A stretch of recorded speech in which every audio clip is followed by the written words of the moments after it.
struggle with hip position and you've been doing this stretch or some version of that stretch for a long time and are not seeing results? If so, this video is for you.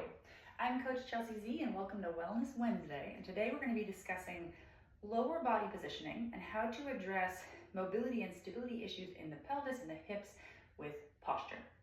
So as a review, with correct neutral posture, we want the hips stacked over the feet, a little bit of arch through the lower back, but not a full arch through here.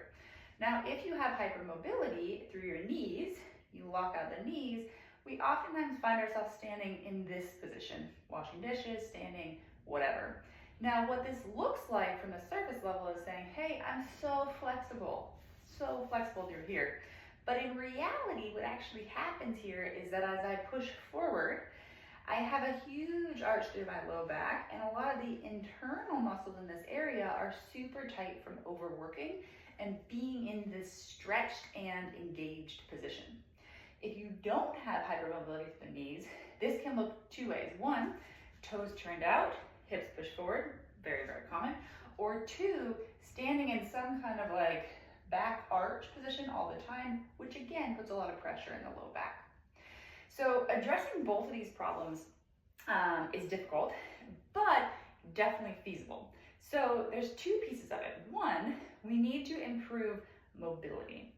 For a lot of people, even if you have hypermobility, there's a lot of muscles that are very, very long and very, very unstable, and then other muscles that have been trying to stabilize you that are very, very short and struggling to release some tension. And what we don't want to do is just relax all that tension, because our muscular tension is helping to hold together joints. So instead, we want to build stability simultaneous to improving mobility or movement in the joint, which comes from what's something called motor control, which is the ability to actually control what's happening in different positions. So the first piece of this is to be able to control pelvic tilt. So the pelvic tilt is, if I imagine I have a board through here, if I tuck my hips under, that tilts my pelvis this direction. If I tip my hips forward, that tilts my pelvis that direction. Now, just practicing pelvic tilt is a very, very good exercise. I tend to start clients with this laying on your back. It's a little bit safer. I'm going to show it to you standing at the moment, but ideally laying on your back and practicing it is a good place to start. So thinking about going, can I go belly button to spine and tuck under?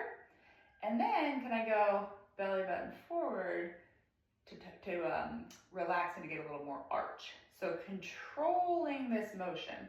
This should be super slow, super control. You should not feel seizing anywhere. We just want to feel control through here. Now, if you have long-term chronic low back issues, this is not a great thing to go into a ton of extension through here. So instead, you want to work in a motion that's pain-free and a motion that you can control.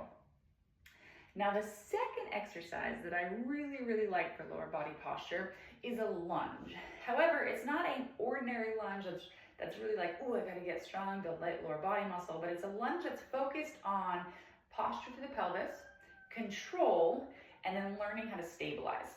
So for a lunge, for this version, you're gonna be next to a wall. You'll have your hand next to the wall, and you're just gonna start 1 foot forward, 1 foot back, finding a little bit of neutral position through your pelvis. So not allowing that to happen, not tucking under and rounding. So just finding a neutral position. Now from here, what you're gonna do is you're gonna guide yourself with your hand on the wall, and you're just gonna bend both your knees. Our goal is not depth. The goal is control.